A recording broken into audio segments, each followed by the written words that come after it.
Querido Mestre Jesus, nos ilumine, Senhor, neste momento, ilumine o nosso estudo, para que possamos aprender. Que a espiritualidade amiga da FEIJOG nos auxilie durante esse trabalho, para que nós sejamos preparados para a tarefa seguinte, de assistir os nossos companheiros encarnados e desencarnados. Obrigado, Jesus, por nos trazermos aqui sãos e salvos. Que assim seja. O tema dessa noite, é oração, que algumas pessoas também chamam de prece. Para esse tema, eu dividi em 4 partes. Nós devemos levar umas 3 semanas falando desse assunto. Mas eu prometo a vocês que eu não vou deixar ninguém dormir, tá? Vocês viram que na semana passada eu tenho uma técnica para que isso não ocorra. Eu começo a falar daquelas coisas bem assustadoras, e fica todo mundo me olhando assim. E aí vamos falar sobre a oração. Eu trouxe aqui, eu vou dividir isso em 4 partes. O que a codificação fala a respeito da oração? O que ocorre quando nós fazemos a oração? O que ocorre dentro de nós? O que ocorre fora de nós? E a oração e a intercessão. Vamos falar sobre a oração nesses 4 aspectos. Tem muitos aspectos, mas se a gente fosse falar tudo que a gente tem que falar sobre oração, a gente ficaria aqui meses. A oração é o assunto mais abordado na obra de André Luiz. Nos 13 livros, o assunto mais abordado é a oração. Não tem nenhum assunto que supere a oração na obra de André Luiz. Na obra de Kardec também é um assunto importantíssimo. Tanto é que Kardec, no Evangelho segundo o Espiritismo, o capítulo final, ele coloca lá, coletânea de preces espíritas. E eu escolhi aqui o capítulo 27, Pedi e obtereis, que é um capítulo que fala sobre a oração. E aqui eu vou ler o item 22 e o item 23. E nós vamos comentar sobre isso. Vou começar com 23.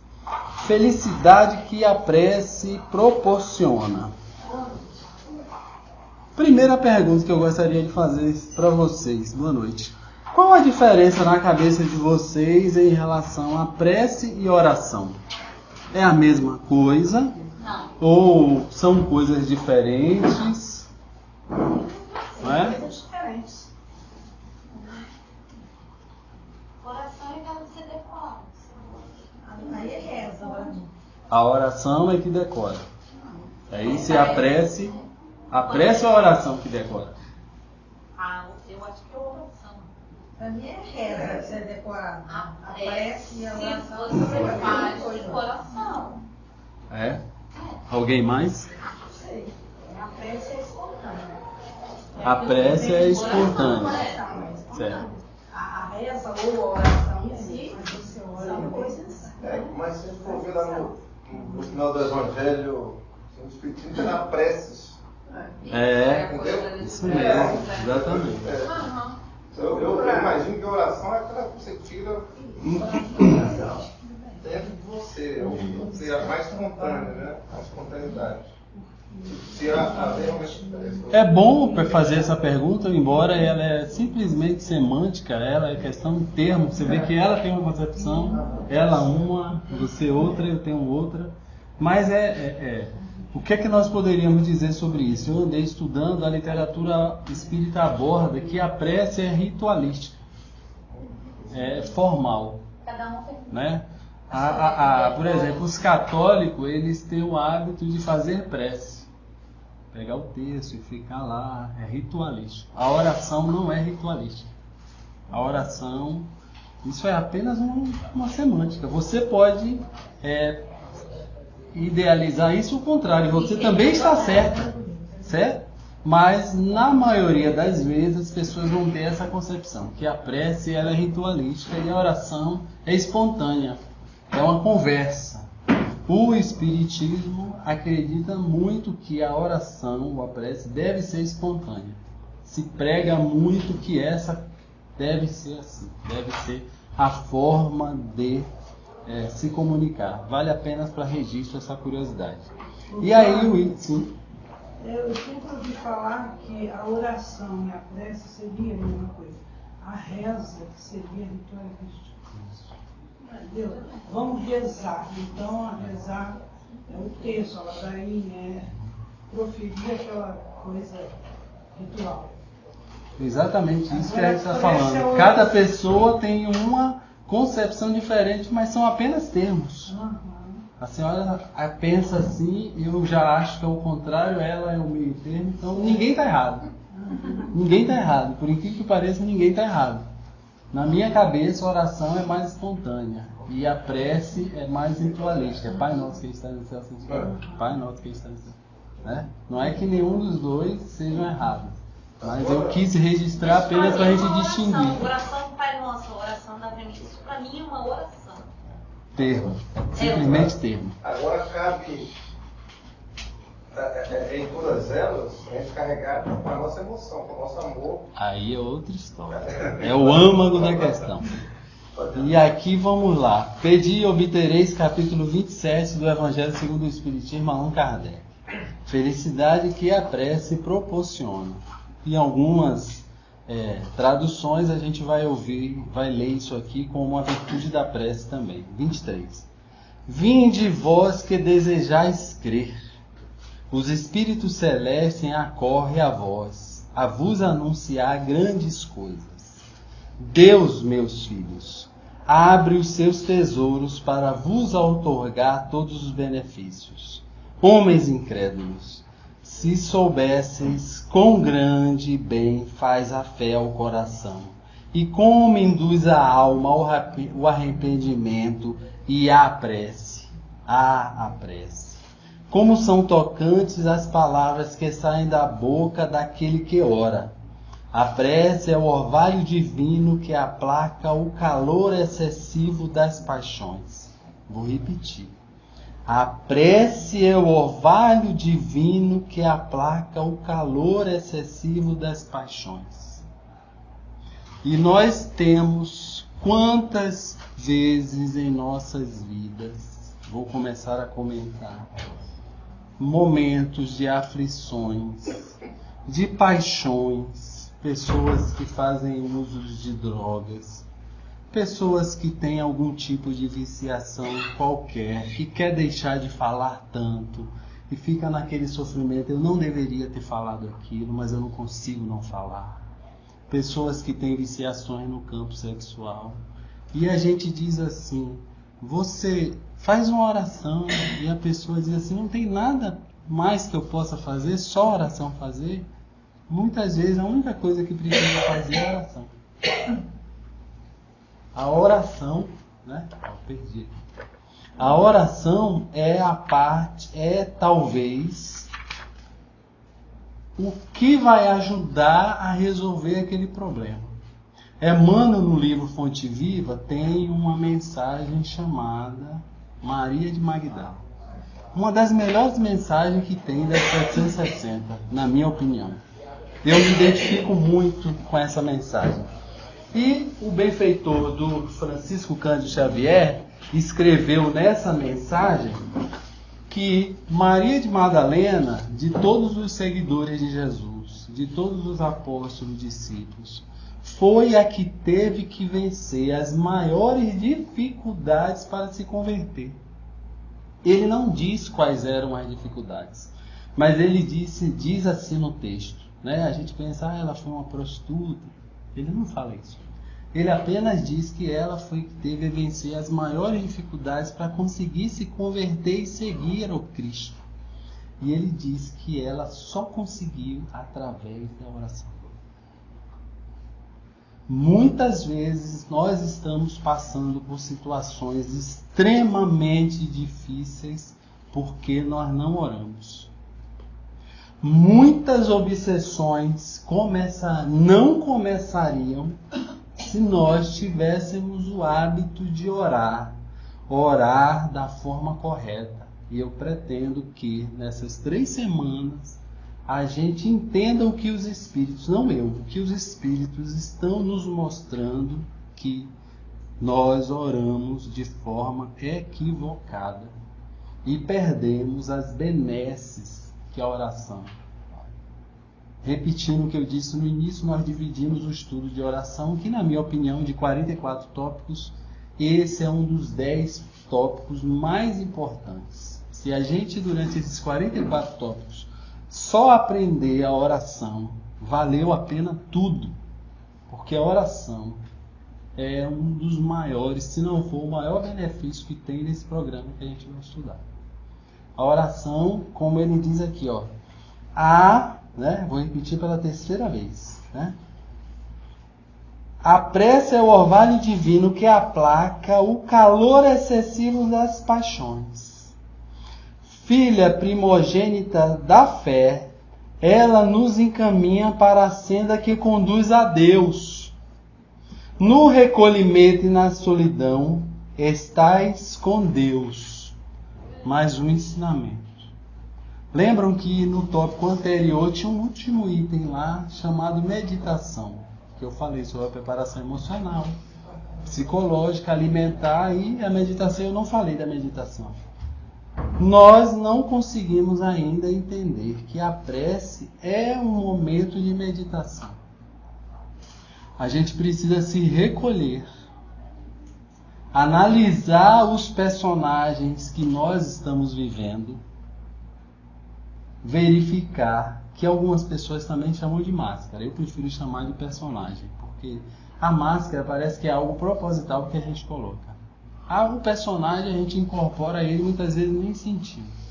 Então a gente precisa analisar à noite os personagens que nós estamos vivendo, como pai, como mãe, como esposa, como esposo, como professor, como profissional, e verificar o que há de verdade nas interpretações que nós estamos providenciando para os outros. Todos vocês têm uma visão de mim, mas ninguém aqui me conhece. Ninguém. Nenhum de vocês. A maioria... Oi? Na verdade, as nossas intimidades são nossas, né? Não só elas, mas também os personagens públicos. Eu não estou falando nem nas privacidades. Eu estou falando mesmo dos personagens públicos, que muitos deles não são reais. E aí, no momento, questão 909 do Livro dos Espíritos, conhece a si mesmo. No momento que nós nos deparamos em casa para orar, e nós vamos ver isso na semana que vem, porque nossas orações, elas já nascem mortas, porque nós não aprendemos a nos desvestir e sair dos nossos personagens. E a gente quer ter uma relação com a espiritualidade, com Deus, vestindo um personagem que não é real. E aí a espiritualidade vem nos mostrar que para conseguir criar um túnel, que é o que a oração provoca, para nos ligar dessa esfera mais densa, para se ligar, para dar um telefonema para alguém que está acima de nós, porque tomara que, embora a gente vai ver que é possível, a gente pode fazer uma ligação para quem está abaixo de nós. Imagine um parêntese rápido. Eu sou um assaltante de banco e antes de assaltar o banco eu oro pedindo proteção para o meu assalto. Essa oração é ouvida e atendida também. Fato. Nós vamos ver como, por que e quem atende essa oração. E aí essa oração é feita para baixo, não é para cima. Então, no momento que eu fizer uma oração pensando no alto, eu preciso me despir dos personagens falsos, porque eles só estão enganando a vocês. Os meus personagens falsos só estão enganando a vocês e a mim mesmo. Porque os espíritos que estão aqui sabem quem eu sou. Meus obsessores sabem quem eu sou. Não é? Então a gente vai treinar isso aqui de entender a saída que precisamos fazer desse personagem durante a oração para nos preparar para deixar em definitivo esses personagens para quando estivermos na frente das pessoas. E aí as pessoas vão começar a nos ver como realmente nós somos e fatalmente, que eu não quero que vocês descubram as partes negativas do meu eu, vou tentar me corrigir para que vocês me vejam de uma forma melhor. Esse é o exercício. Então ele diz aqui: no recolhimento e na solidão estáis com Deus. Para vós já não há mistérios. Eles se vos desvendam, como eu acabei de dizer. Apóstolos do pensamento é para vós a vida. Vossa alma se desprende da matéria e rola por esses mundos infinitos e etéreos que os pobres humanos desconhecem. Um outro aprendizado que Santo Agostinho disse em 1861, 63, 64, que o André Luiz vai nos mostrar como isso acontece. A oração, como eu disse, tem muito a ver com a meditação. No momento que eu entro em modo de meditação, quem pratica yoga e outras disciplinas que focam a meditação, o desprendimento, sabe? Nós, no momento do sono, da meditação, nosso perispírito se afasta mais do corpo. No momento da prece, eu preciso fazer esse exercício, senão a minha prece não tem resultado. Que nós vamos ver que resultado é esse. O resultado está no item 2, que a gente vai falar. A prece, o que os Espíritos ensinam, a prece para dentro de nós, o que ela causa dentro do nosso corpo. O item 3, o que acontece com a prece fora do nosso corpo. E o item 4, intercessão e a prece. Então, no momento que o meu perispírito, em modo de meditação, se afasta do meu corpo, eu começo a ter uma visão mais ampla da vida. Eu começo a receber comunicações espirituais através da intuição. Mas isso só acontece se eu entrar nesse modo de prece da forma correta, sincera, sem personagem. Sem personagem. Avançai, avançai pelas veredas da prece, e ouvirei as vozes dos anjos. Que harmonia! Já não são o ruído confuso e os sons estrídulos da terra. São as liras dos arcanjos. São as vozes brandas e suaves dos serafins, mais delicada do que as brisas matinais quando brincam na folhagem dos vossos bosques. Por entre as delícias não caminhareis. A vossa linguagem não poderá exprimir essa aventura tão rápida entre ela por todos os vossos poros. Entra ela por todos os vossos poros. Tão vivo e refrigerante é o manancial em que, orando, se bebe.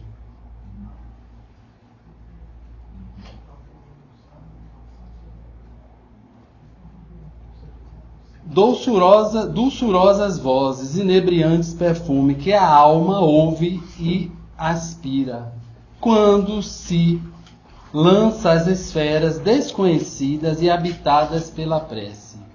Sem mescla de desejos carnais, são divinas todas as aspirações.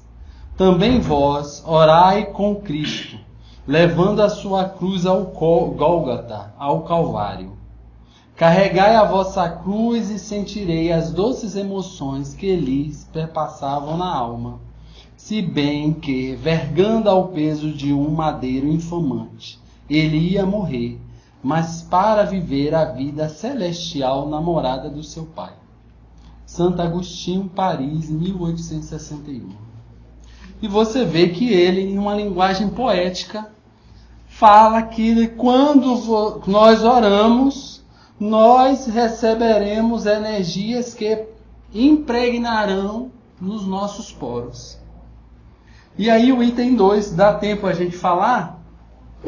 Que André Luiz, no livro Evolução em Dois Mundos, vem dizer assim mesmo. No momento que nós oramos, não vou repetir isso, né? Pense sempre que para dar certo tem que ser oração sincera. No momento, no local, com um sentimento voltado à verdade. No momento que nós reunimos esses parâmetros e oramos, nosso perispírito arranca um pedaço do fluido cósmico universal, que é o fluido que cria todas as coisas vivas e não vivas, e traz para ele. E aí, como Santo Agostinho diz, o fluido cósmico universal penetra nos poros do perispírito.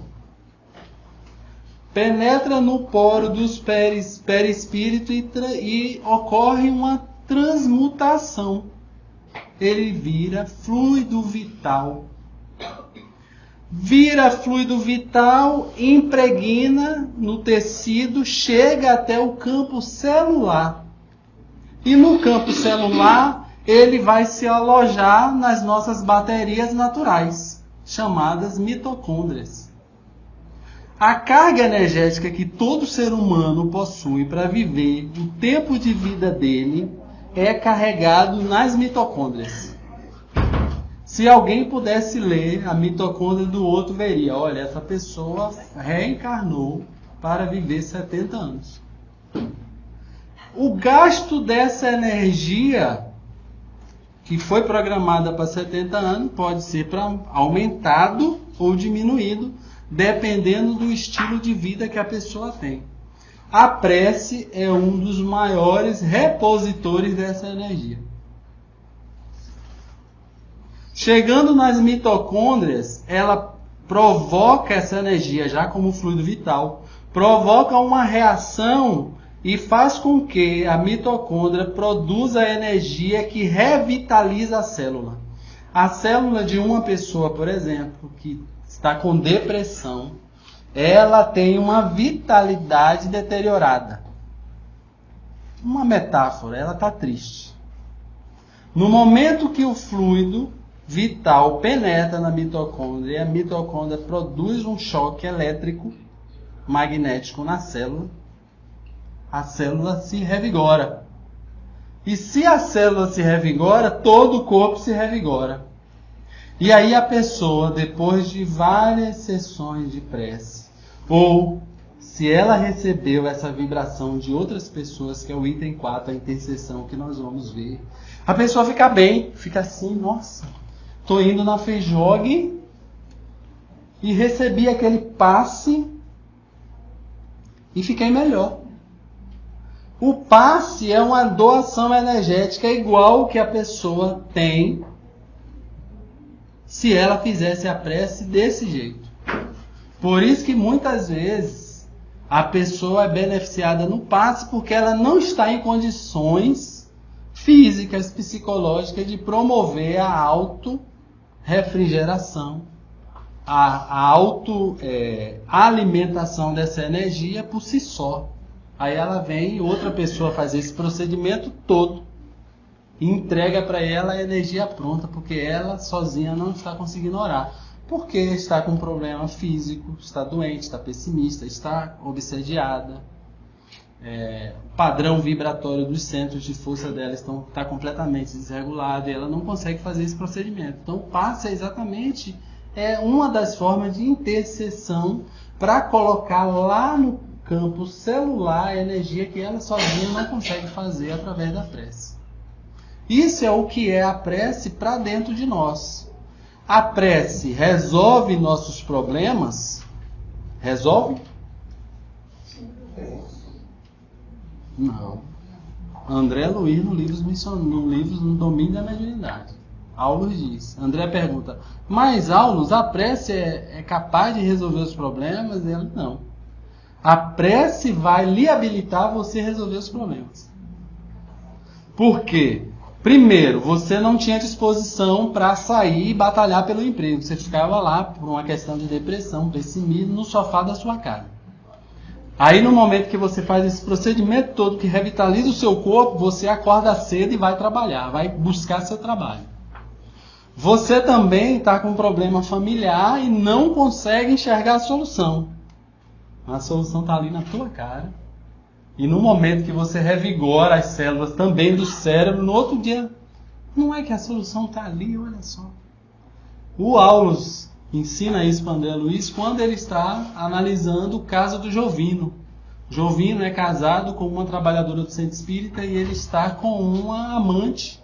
Abandona a mulher com a mãe dela morrendo em casa, os filhos com muita dificuldade financeira, e ela está num desespero tremendo. Ora pedindo auxílio, André Luiz e Aulus vai na casa dela, e chegando lá, ele inspira ela faz uma oração tão forte que vários espíritos que estão ao redor da casa, no momento que ela faz a oração, penetram na casa dela, sofredores. E André Luiz fica espantado, o que esse pessoal está fazendo aqui? E aí Aulus diz, meu irmão, a luz que ela emitiu foi tão forte que os sofredores acorreram aqui buscando bálsamo. E no outro dia ela acorda no otimismo, o marido não dormiu em casa, estava com um amante, a casa está hipotecada, não tem nada para comer, ela está passando dificuldades financeiras tremendas e ela no ânimo dizendo que vai resolver tudo. E aí André Luiz fala assim mesmo, nossa, a prece fez isso tudo, deu o que ela precisava para correr atrás e resolver o problema. E aí o marido chega, depois da noitada com a amante, e ela trata o marido extremamente bem. O marido fica assustado e diz assim, essa mulher está com uma peixeira atrás ali, vai me pegar. E o André Luiz fica olhando o dia dela e fala, ela vai mostrar para ele que a melhor forma de agir é como ela está agindo com ele. Ela saindo dessa vida, ela sai como uma esposa digna. E ele está escolhendo sair como um esposo que trai ela. Então, percebemos durante essa hoje é a primeira semana, temos mais duas. A prece, meus irmãos, tem tantas nuances que nós precisamos parar de dizer para as pessoas assim, eu não posso fazer nada por ela, eu vou fazer uma prece. Se você tiver que escolher entre uma visita e uma prece, não puder fazer as duas, o melhor é fazer as duas. Mas se a gente disser assim, eu faço a prece ou eu faço a visita, faça a prece. Entre um telefonema e uma prece, faça a prece. A prece, se nós todos aqui, como eu disse há pouco, tivesse o hábito de orar de forma certa, nós estaríamos livres de várias doenças e vários processos obsessivos. Lembremos, para finalizar, da mensagem que Emmanuel diz num livro que eu esqueci, se eu não me engano, não lembro. Uma mensagem chamada Água Fluida, quando ele diz que nós todos poderíamos à noite colocar um copo de água na beira da nossa cama e pedir que os benfeitores espirituais colocassem ali todos os medicamentos psíquicos, físicos, para nos auxiliar nas nossas celeumas. A espiritualidade iria lá à noite e colocaria. Mas ele faz uma ressalva no final, porque ele diz que a água precisa ser limpa. Aí ele diz, com o passar dos dias é bom não esquecer que a espiritualidade vai lá e vai colocar água. Mas Deus espera que nós façamos o mesmo exemplo da água e nos purifique, tirando de nós os nossos defeitos morais, as nossas más inclinações. Por quê? A misericórdia divina acolhe o criminoso, esperando que ele deixe de ser criminoso, porque essa misericórdia não ficará eternamente amparando o criminoso. Ela ampara no início o criminoso, esperando que o criminoso se torne uma pessoa digna. Olha que mensagem linda, na minha opinião. Então essa é a mensagem que eu quero deixar. A prece é a melhor ferramenta de defesa do cristão. E a melhor ferramenta, a melhor arma do cristão, qual é? A defesa é a prece. A defesa é a prece. Mas qual a melhor arma para intimidar qualquer espírito inferior de nos atacar? Hã? A moral. Vamos colocar assim, a moral. A moral. A moral é a arma. Se mesmo assim nos atacar, a prece é a melhor defesa. Obrigado. Bom, semana que vem a gente continua. Eu não deixei espaço para você